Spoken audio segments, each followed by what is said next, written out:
आज आपला विजय झालेला आहे त्या संदर्भामध्ये आपण काय प्रतिक्रिया देणार आहोत?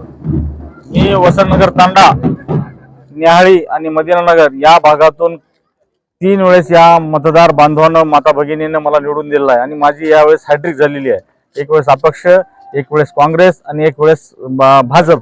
आणि आमचा पक्ष म्हणजे माननीय अशोकरावजी चव्हाण. ज्या पक्षात असतील ते आमचा पक्ष.